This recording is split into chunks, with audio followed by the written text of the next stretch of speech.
Okay, welcome back to the United Pubcast, the podcast of the Man United Supporters Club here in Sydney. Apologies for a little bit of a delay, just one or two little technical issues, but we seem to be all good now. But appreciate everyone in the comments with your patience. And if you are in the comments, good to see you, Mike. Hope you're keeping well, mate.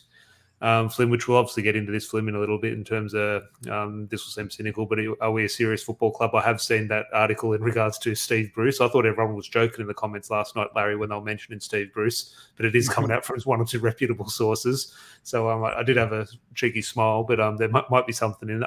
I think not, but we'll definitely get into that. And Michael from Supporters Club and our Pubcast team started yet. We are live, Michael, so I hope you tuned in. And Mike's saying we'll run with by bankers without a football department. Unfortunately, while this structure stays, any manager will be up against it, which we'll get straight into, or which we'll obviously dissect. But Larry, talk to me about your day. I see you've got your 99 shirt. I assume Solskjaer's on the back, I think. I feel that shirt, if you got a name on it. No, I do have a name on it, but it's not Solskjaer. This one, Don's David Beckham. But I have been thinking about Solskjaer today. It's been a really weird mood, Tom. And I think a lot of our listeners would resonate with this.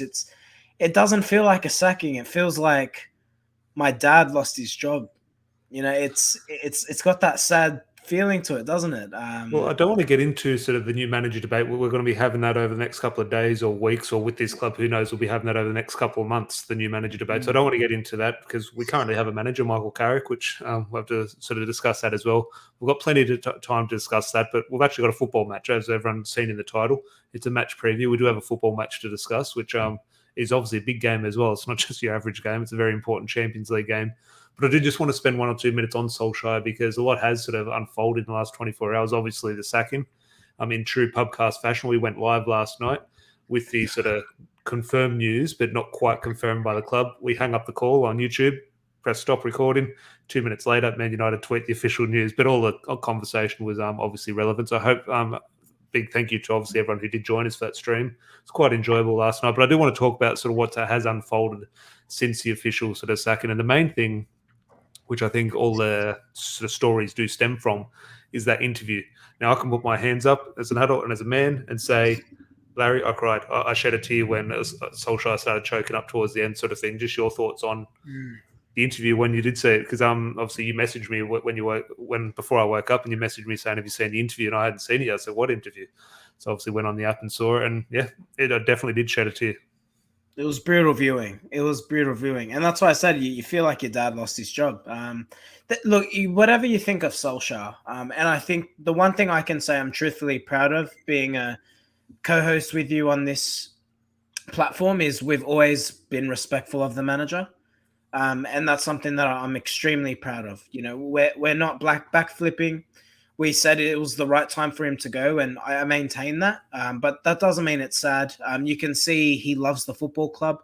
This isn't Jose Mourinho. This isn't Louis van Gaal. He loves Manchester United as much as we do, and he wants the club to be successful. And just the small things like, you know, the way he says, you know, play for Manchester United, express yourself, go out with your chest out. The way he speaks about Carrick, the way he says, you know, if I'm going to watch football anywhere, it'd be at Old Trafford, like. It's heartfelt stuff. I truthfully wish Ole all the best for the future. He deserves good things, Ole Gunnar Solskjaer. He's a good man. Well, you just mentioned something there, and you mentioned the word proud, and that was almost the next sort of point I was going to allude to. But Sam Potter here from Sydney also brings the point up, and just sort of nice little transition. He says, "Hey, fellas, swear if I see anyone that commented Ole out over social media, thanking him now," which is what you alluded to. But also my next point in regards to that. I've been sort of so emotional in terms of you looking back and the highs and remembering good times under Solskjaer, but I have really been pissed off today in regards to the reaction by, I want to say some people, but let's face it, a lot of people. One, obviously the big accounts, some big social media accounts, whether it be on Twitter or YouTube, we do know the familiar faces, those people, but also people obviously in Australia, some of the people on the Sydney sort of Facebook page. Some of the people who have been giving him absolute dogs abuse for the last couple of months, not just the dogs abuse, I can take the criticism, but even the over the top criticism, which in my opinion, borderlines abuse. If it's needless criticism, that goes into the abuse category for me. But it's given him dogs abuse for months and some people years.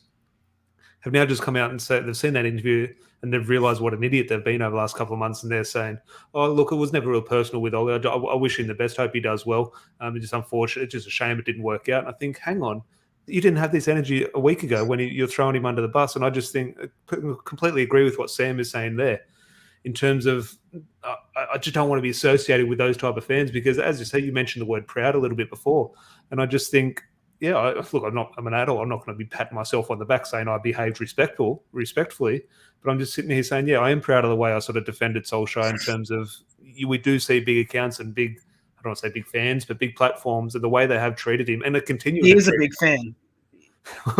Well, yeah, there's a few. Obviously, the Teletubby we're talking about, but obviously, look, I'm going to name him in terms of Mark Goldbridge as well, in terms of the stuff he's still coming out with today and throwing him absolutely under the bus. And I just think it's shocking the way that he's been treated. So, as I said, you've always been pretty much the same as me, but always that is why I defended him, because this day was always going to come. Unfortunately, against Paris, when he got the contract, we said, unfortunately, he's probably not the manager to take us forward in terms of winning a trophy.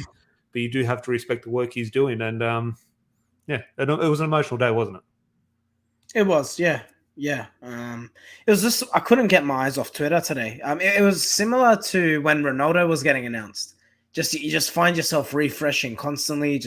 You can't help it. You get sucked into the circus. Like I said, I hope he just takes a good break, Solskjaer. He deserves it. He looks worn out, doesn't he? That job, that Manchester United job, it seems to age people just a double rate. I've seen a good meme of Michael Carrick. They're saying Michael Carrick after the Chelsea match, so in like a week's time, and his beard's gone grey, hair's gone grey, and he looks about 70 years old.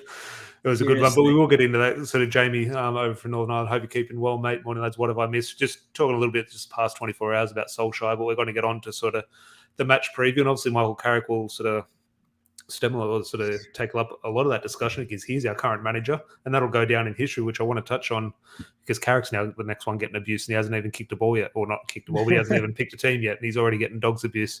But yeah, on that with Solskjaer, look, I had a Brian Robson one here yesterday, but I put my Solskjaer photo back up, which I got him signed over in Perth as well, and I just have to go back and look at a lot of the things at the moment. A lot of the pundits are in the news for whether good or bad reasons, and Gary Neville, obviously, for the bad reasons, but at the moment, all Man United fans have been praising Roy Keane and saying everything he's saying, he's bang on the money, which I completely agree.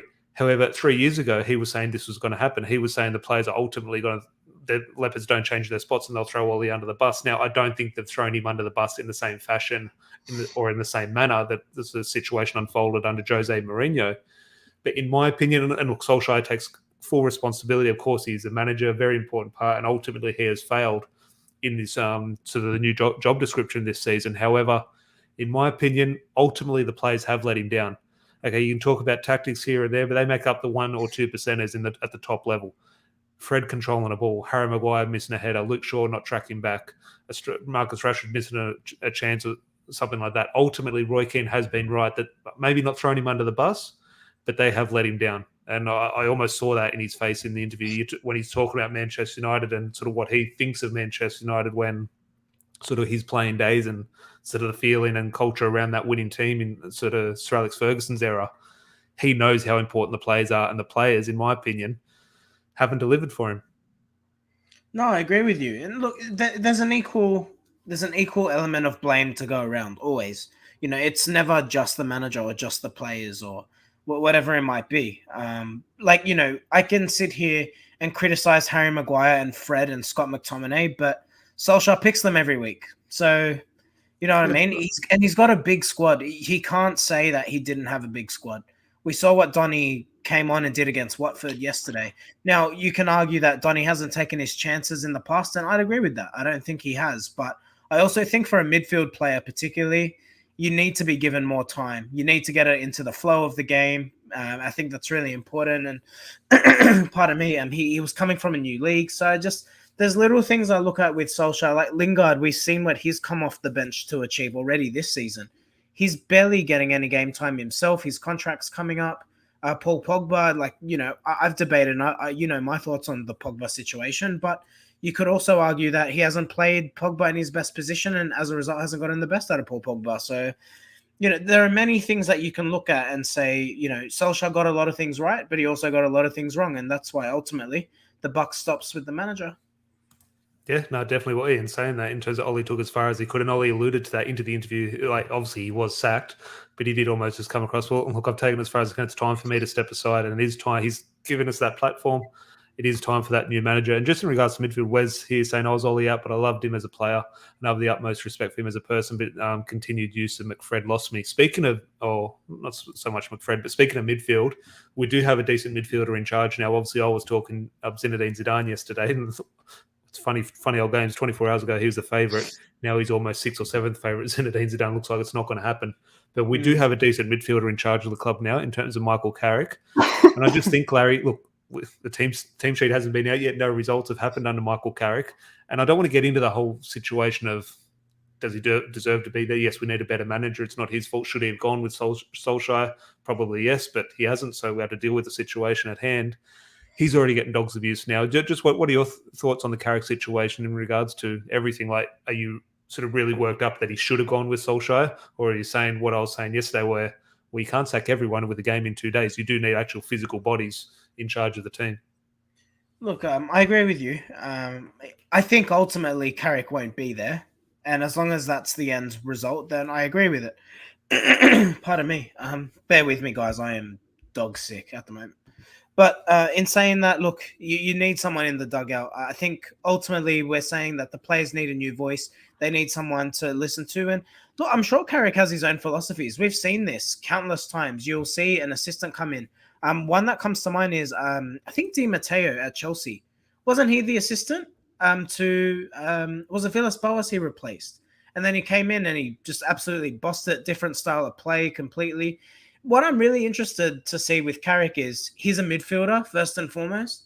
You saw Solskjaer was a striker, always had a passion when talking about the finishing, the end product, Rashford and Martial's development as finishers. Now with a midfielder in charge, I think Carrick's going to be more, how do we dominate the ball? How do we, get the advantage in the midfield? I actually think we'll see a 4-3-3. And I know we'll come to our starting 11s, but I think what you will see from a Michael Carrick-led Manchester United is a focus on possession, and I think you will see much more stability in the midfield. Well, what do you think? As I said, we will get into our starting 11s and our predictions, and I've sort of had a discussion with you today as well. I think he will go 4-3-3, and I think from the Michael Carrick point of view as well, and it's hard to forget, and people won't like him for this, and this won't eventuate. He won't be the full-time manager. However, if Carrick is doing his job right, he is on an audition, almost like Solskjaer when Solskjaer came in that interim period. Michael Carrick has to go out and say, how can I get this Man United job? The reason being, the positive behind that, well, if he's doing that, he's trying to win games, Man United. We need to win games now. Now, ideal situation is we win games now and then get the ideal manager. Not like Ole Gunnar Solskjaer where we win games and then give him the contract type thing. Even though I was happy with that decision, I think we have learned from that mistake now. So we need Michael Carrick to go about the business in terms of finding the best results. And ultimately, we just need that. We can't hope, or let's hope Michael Carrick gets a few losses so that accelerates the chase for a new manager. We need Michael Carrick to do well. And I think he will have to change something, because in his mind now, if you're given that keys, if you're given that opportunity, Larry, tomorrow morning, you're the manager against Villarreal, and Ed Woodward's saying, look, give us 10 games. Who knows? One case scenario, you might be the Manchester United manager if you do well. You're going to have to do something different to what Solskjaer was doing. So he will change something, and I think that will be in midfield. The name there, who threw it up earlier, where it is here, Dylan threw it up in regards to Donny van der Beek. Simply, and this isn't a criticism, well, it probably is a criticism of Solskjaer, but if Donny van der Beek put that performance in against Watford, this next game against Villarreal, we wouldn't have been shocked to see Donny van der Beek on the bench. Do you think as a midfielder now, Michael Carrick rightly rewards Donny van der Beek for that performance and starts him? Because I think he does. Yeah, I agree with you. And actually, if you look at our current United side, I think Donny's the closest thing to Michael Carrick that we have. He is obviously a very different player. I think Carrick was. Hey? Nemanja Matic. Oh, look, the reason I think with the ball though, I actually think Donny. I think Matic is a defender first. Like Nemanja provides that shield for the back four, much like Carrick did. But Carrick had that distinctive pass into the forward players. Matic doesn't have that in his locker. I think Donny does. So when I'm talking about, when I picture Carrick in my head, I picture Carrick on the ball, putting in a pass from deep. That's just what I picture when I think of Michael Carrick. And I think Donny's equally capable of that. And I think what you have with McTominay and Fred is players who aren't able to switch the play. And I think that's really hampered Manchester United this season. I think with Donny, that not only does it provide someone with the ability to provide a quality ball into the final third, I think it also opens United up into more ways of attacking, such as switching the play from left to right in a quicker transition. So I'm excited to see, I feel like Donny almost feels like a new signing. It's his opportunity now to put his hands up and be counted. Yeah, no, definitely. A lot of boys in the comments here talking about the managers, and a lot of people talking about Pochettino here. Wes saying a lot of people talking about Pochettino, which look, we'll get into that. Like I see everyone talking Poch, Ashley saying Ten Hag, etc. Zidane's name mentioned as well. We're going to have plenty of those debates in the future in regards to the new manager. We will try and stick on the football. Lee here saying, I would say Donny's more like a young Matter, gets on the ball a lot, but has that key pass, can unlock that defence, which, look, where's one Matter? Be playing one Matter in this game, and I think one Matter's not going to play. However, that might be the change with Michael Carrick, that there will be players he does prefer it. Solskjaer prefers this player, Michael Carrick will prefer this type of player, and I think one Matter falls into that Michael Carrick category. Now, fingers crossed, Michael Carrick's not there for too long. It might be only 1 or 2 games, and they're very important games, so you're not throwing one Matter in there. But I've just maybe got my hopes up there to come off the bench, maybe. But is there any, before we get into sort of starting 11 sort of predictions, is there a change in approach? Okay, 4-3-3 in an attacking sense is maybe a little bit more expansive than sort of the traditional 4-2-3-1 we've been seeing. But is there anything groundbreaking you think Michael Carrick is changing in regards to his instruction? I don't think United have been defensive over the last few weeks. I just think we've been poor. It's been the execution, not good with the ball. Tactically, I think Carrick has the ability to smooth things up. And again, just being a midfield player, I think he'll have a better foresight and a better idea of, because he'll know in what position do I want to receive the ball when, because Carrick was that player. He had his back to goal. He knew how to get the ball out of his feet in difficult situations. I think Carrick will be able to identify, when you think of United's biggest flaw at the moment with the ball, it's playing out from the back. So if that is the way that United are going to persist with going forward, I think Carrick's the one to identify ways to actually execute it effectively. And I think that that's where you could see the evolution. Because if United can actually learn how to play from the back, and it's really something I've perhaps identified through this awful streak of losses that we've been suffering from. United, when we play from the back, Tom, most teams actually play toward the middle.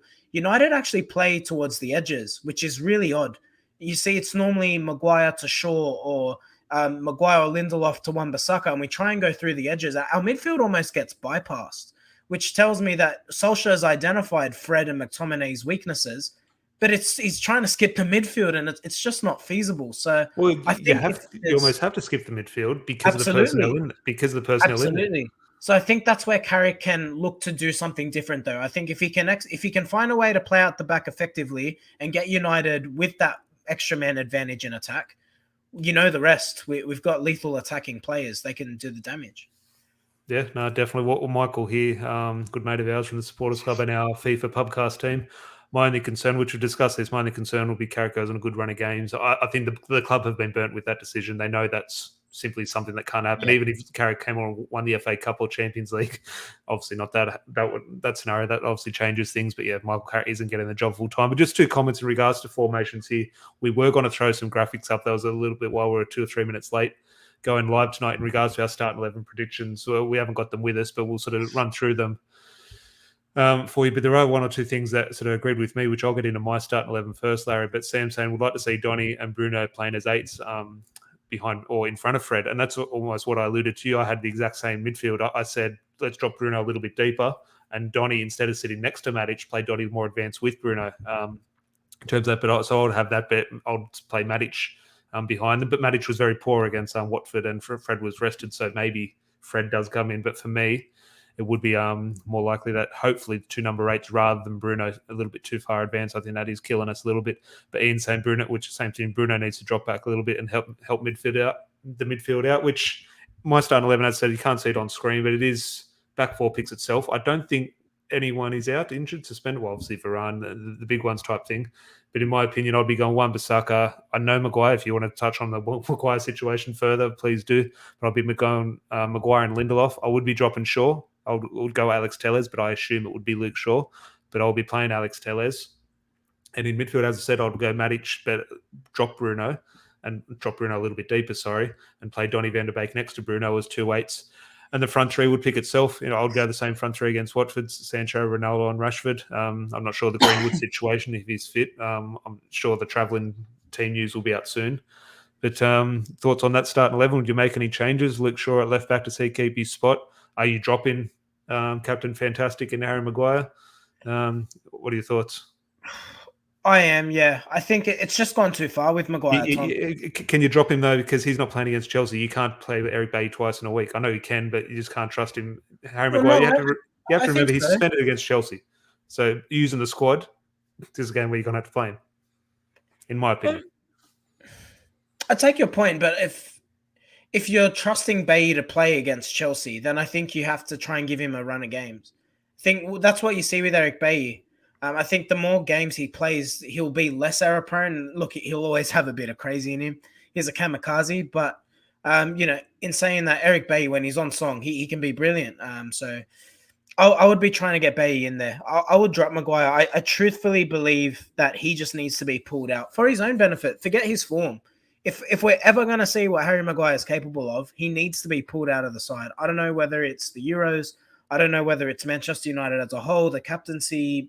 I don't know, something in his personal life, but he's just not at the race. Like we said it in the last episode, Tom, he's not even a championship level player at the moment. He's Sunday League. He should be playing for Moorebank Sports Club.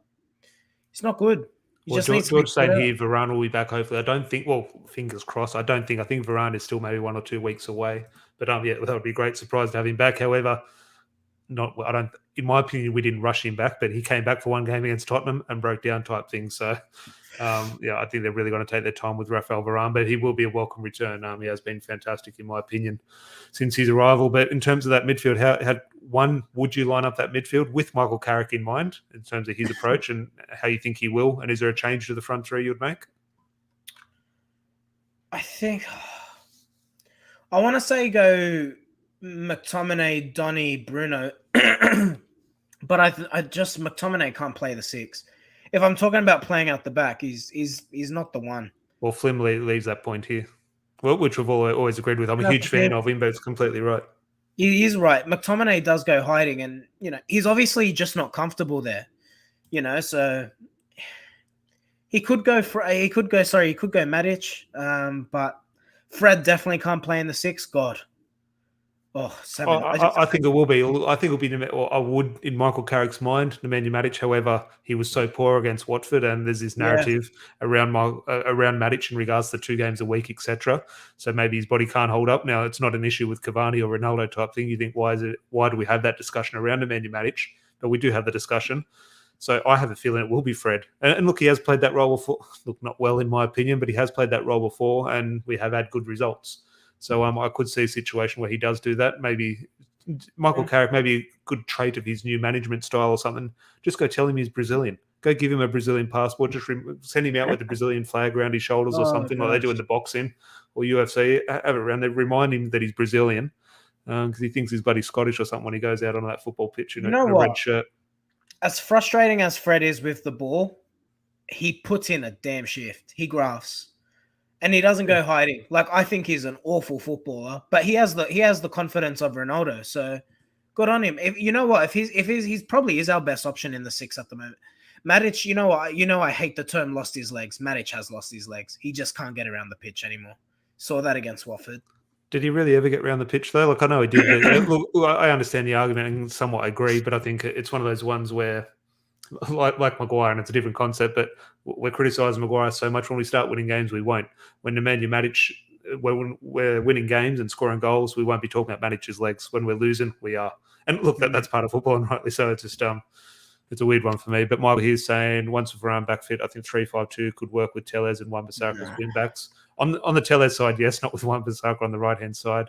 Fred Matic with Donny in midfield, Ronaldo and Greenwood, which Greenwood's almost a forgotten man up front. Because I think Greenwood has performed well this season. He's lacked that goal threat, which he so often has provided. But I think don't sleep on Mason Greenwood. Now, obviously, he's got COVID. Hopefully, he's back fit quite soon. But tell you what, I'd be starting Martial over Rashford. Call me crazy, but I think everyone in the comments, let loose. Go on. hear me out. I think what United's problem is at the moment is there's truthfully a lack of balance, right? And I think Ronaldo's obviously someone who likes to get on the ball, likes to run at people. Same with Rashford. I feel like Rashford and Ronaldo are similar sorts of players in terms of what they offer the team. Rashford, obviously, a quicker version of Cristiano Ronaldo. I think what United's issue is at the moment is actually retaining the ball. And I think Martial does better link-up play than Rashford. And I think you saw that when Martial came on against Watford in the second half. Don't tell me he didn't have a better game than Rashford. I thought he did. And that's simply, and he's the one who puts the ball in for Sancho to get the only goal of the game. So I just think that Martial, put him on the left in his preferred position. Just for this, I'm not saying drop Rashford or anything like that.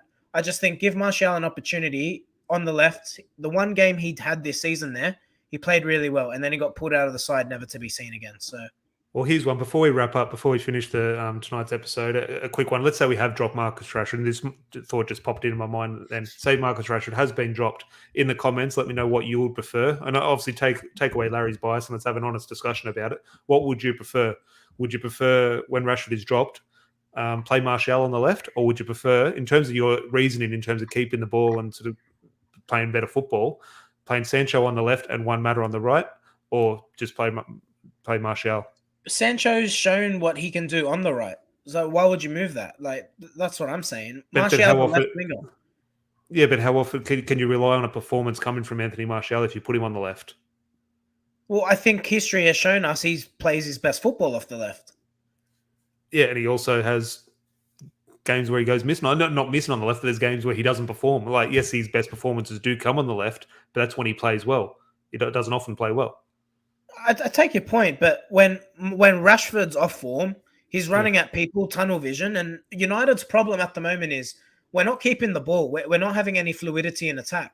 I think of course, Rashford's first choice. I'm not debating that at all. I just think if I look at what's wrong with this United side, it's being able to keep the ball and have good link-up play. And I think if you're wanting link-up play, I'd be going Martial over Rashford. And I just think against Villarreal, it's a good side to actually look to keep the ball intricate passing rather than someone to get in behind, because I think they're going to sit deep and it's not the game for Rashford. Well, that's the thing. In terms of sitting deep, and I go back to Gdansk in terms of the Europa League final and the issues we had against Villarreal. And look, I know it's not going to happen, and people can call me biased, but that is why I throw Juan Mata's name in the ring there. In terms of, especially with Donny van de Beek, we're all assuming Donny van de Beek's going to play, and we're actually quite confident that that'll happen. Donny van de Beek's best performances, take away the Watford one recently, but his best performances have come when Juan Mata's been on the pitch with him. And I just think in terms of, we were all screaming in the pub that 4:00 Thursday morning, that Europa League final, we were screaming for Marcus Rashford to come off the pitch and Juan Mata to replace him. We were screaming because they were sitting so deep, Villarreal. We'll crave him for it. And Juan Mata's not going to be thrown in for this game, and I can understand the argument to say that would be the wrong decision. But in terms of, I think, the issues we will face against Villarreal, he is a key, and especially with the likes of Bruno Fernandes and Donny van der Beek, he links up so well with. And I'd love to see what Juan Mata can do in and around the box when he picks up the ball and Ronaldo's looking for a goal, where Juan Mata's first instinct is to look for that killer pass, where Ronaldo's got that killer instinct to be in that area. I'd love to see it. Now, I'm not expecting it, and there are maybe better options, but to just give me, Michael Carrick, just give me 30 minutes of Juan Mata. I just need to see him before he retires, because, my God, he must be retiring soon. When's the last time he played football? I think it was the West Ham League Cup game. I think it's his only appearance this season. It is. Which is sad, and not as sad as the Ollie interview earlier, which we touched on, but yeah, quite disappointing. Can I say, on Ollie, like, just in hindsight, it's just something I've thought about today. Solskjaer's he's talked about the need for a big squad. Do you think he's suffered from just never having managerial experience of having a big squad, not knowing how to manage a squad of 25 to 30 players? Because I think there's definitely an element of that. I think every manager, well, we can say, okay, Pochettino's done this job at Tottenham. Well, the Tottenham job's different to the PSG. The PSG job's different to the Man United job. The Man United job's different to the Ajax job. The Ajax job is different to the Dortmund job. Every squad, every league, they all have different challenges, and it's like football maths. Well, we drew with Everton, so Watford beat Everton by 5 goals. How does that sort of work? Like it's just, there's no. It's like MMA math. If this fighter beats that fighter, it doesn't mean this fighter will beat that fighter. It's bloody hell. George just reminded me Cavani plays for Manchester United. I actually forgot. Yeah, it's our best performance this season has come with Ronaldo and Cavani up front in that play diamond and start Pogba, well, Paul Pogba as well, Van der Beek, Bruno, Fred, and obviously the two strikers up front. Look, it's an interesting one. And Larry, is there a prediction? Like, this is a huge game in terms of qualifying for the Champions League. Yes, if we do lose, we can still go through with the result against Young Boys. But in terms of, I haven't got the table in front of me, but the goal difference isn't what settles the teams. It is head to head. So it's so important this game that we don't lose, because if we do get a draw, well, the points stay the same, but Villarreal don't have that better head to head. So does that maybe play into Michael Carrick's hand, where he's a little bit more hesitant and a draw is a good result? Because people won't like to hear that, but a draw would probably be a good result considering you've got Carrick's Young got Boys at home. nothing to lose. Carrick's got nothing to lose. He'll go out to win. And you know what? I think if I predict a draw, I think it will be a draw, and I think that's a good result for United in the grand scheme of things. Yeah, no, definitely. And I would just like to see, especially maybe more so while kind of Solskjaer was in charge, but going into that Young Boys game, I want to just be safe, secure. I don't care about finishing top or second in the group. That's never an issue, because if you finish top, well, Bayern Munich might finish bloody second or something. Maybe not Bayern Munich, but you know what I mean? You always, that never works out first and second. Tell you what, Tom, if Carrick wants to set himself a goal for this game, keep a clean sheet. Yeah. I think that if there's anything this team needs, it's confidence in starting to say we can keep the goals out, so then we can back our attack. But you can't back your attack unless you can shore things up. And I think it's just crucial for United now. When was the last time we kept a clean sheet? Would have been the Wolves match. Tottenham. Tottenham clean sheet? Is that 3-0? Yeah, Tottenham. But Tottenham were awful. Like, seriously. My team. I know they were awful, but I'm going to take it. I'm going to take it. But there is some positivity in the comments in terms of we're winning from Wes and come on you Reds from Steve. And I just think that in terms of Ronaldo returning to Spain, Ronaldo loves a goal in the Champions League. He obviously feels at home in Spain. So, and Ronaldo, you look back at this Champions League, he scored in every game, I think. He scored Atalanta, home and away. Villarreal scored the winner, and obviously the Young Boys game. So we know Ronaldo is a different beast in this Champions League, and Villarreal will know that. The difference was one goal last time we played Villarreal in terms of the Europa League final. So Ronaldo can prove that difference, and hopefully he steps up, which I'm sure he will. As I said, he's a different beast in the Champions League. So United got to win eventually. That'll happen. Ronaldo will score again eventually. That'll happen. So, there will be plenty of managerial debates, Larry, in future days and future weeks. And as I said, with United, maybe future months. Who knows how long this interim period will sort of last for. But it is good to sort of sit back and talk a little bit of football, because while Watford was only a couple of days ago, feels like it was 6 months ago in terms of everything that's happened since. Tom, I'll tell you what, sorry, I was just scrolling through Twitter. Sky News, breaking. Sky Sports News has been told Maurizio Pochettino would be interested in the managerial position at Manchester United. Hey, Tom, breaking news. They haven't broken that Tom Simpson's also interested in taking the job? I'm also interested. What farcical journalism? Seriously. Well, I don't want to get into the managerial. Yeah, well, look, Pochettino, I'm sure we'll be having plenty of debates about him. But I've just heard my wife walk through the door with dinner. So we have been going for over half an hour. So that is my cue to hang up. But it has been good, as I said, to talk about football, reminisce about some good times about Solskjaer, but also look forward to Ronaldo doing what he does in the Champions League. So I appreciate everyone in the live comments interacting. As always, nice and sensible discussion, especially regarding the manager's situation. Larry, as always, I love the shirt, mate. But we need to get you one with Solskjaer. I think you do have one with Solskjaer on, don't you? I got the 98-99 shirt. Yeah, Champions League one, yeah, definitely. Way too fat for it at the moment, though. Give me a couple of weeks. Yeah, no, we need to squeeze into those shirts for that charity match. As I said, that charity match, the link is in the description below.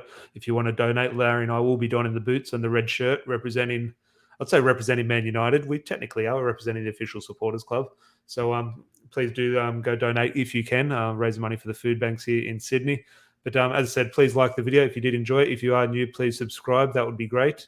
And we'll chat to you. When's the game? Wednesday morning. It's a 4:45 Champions League game. I can't believe that.